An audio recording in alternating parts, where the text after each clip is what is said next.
നമസ്കാരം. Raf talk ഫുട്ബോളിലേക്ക് എവർക്കും സ്വാഗതം. മെസ്സി ടീമിലുണ്ടാവുമ്പോൾ ഉള്ള അതേ ഫീലിംഗ് ആണ് ലാമിൻ യമാൽ ടീമിലുണ്ടാവുമ്പോൾ സംഭവിക്കുന്നത്. ഓ, മെസ്സിയെയും ലാമിൻ യമാലിനെയും ഒക്കെ കമ്പയർ ചെയ്തു. തനിക്കൊക്കെ ഫുട്ബോൾ എന്താണെന്ന് അറിയാമോടാ? ഫുട്ബോൾ അറിയുമോ?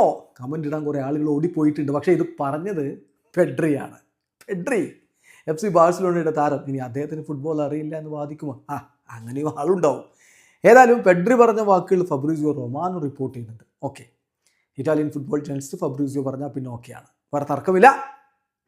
എന്തായാലും പെഡ്രി വളരെ കൃത്യമായിട്ട് എൽ പൈസിനോട് പറയുന്നു, it's similar to the feeling when we had Messi was in the squad. അതാണ് അദ്ദേഹം പറയുന്നത്. മെസ്സി ഞങ്ങളുടെ സ്ക്വാഡിൽ ഉണ്ടായിരുന്നപ്പോൾ ഉണ്ടായിരുന്ന അതേ ഫീലിംഗ് ആണ് ലാമിൻ യമാലുള്ളപ്പോഴുള്ളത്. ലാമിന് പന്ത് കിട്ടിയാൽ അദ്ദേഹം എതിരാളിയെ ഡ്രിബിൾ ചെയ്തങ്ങ് കടന്നു പോകും. പിന്നെ എന്തും സംഭവിക്കാം. മെസ്സി ഉള്ളപ്പോൾ ഇതേ ഫീലിംഗാണ് ഞങ്ങൾക്ക് ഉണ്ടായിരുന്നത്. എന്തും സംഭവിക്കാം ബോൾ കൊടുത്താൽ. പെഡ്രിയുടെ വാക്കുകളിലേക്ക് പോകാം.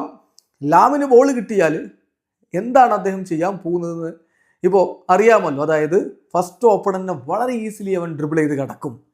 ദെൻ സംതിങ് ക്യാൻ ഹാപ്പൻ, എന്തെങ്കിലുമൊക്കെ സംഭവിക്കും ആ ബോൾ കൊണ്ടുപോകുമ്പോൾ.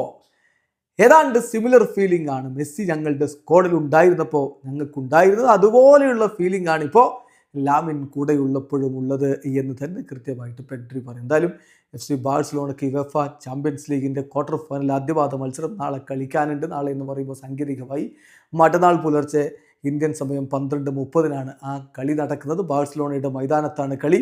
ബാഴ്സയ്ക്ക് മുൻതൂക്കമുണ്ട് എന്ന് തന്നെയാണ് എല്ലാവരും വിശ്വസിക്കുന്നത്. വീഡിയോ അവസാനിക്കുന്നത്. ഫുട്ബോൾ ലോകത്തെ കൂടുതൽ വിശേഷങ്ങളുമായി റാഫ് ടോക്സ് വീണ്ടും എത്താം.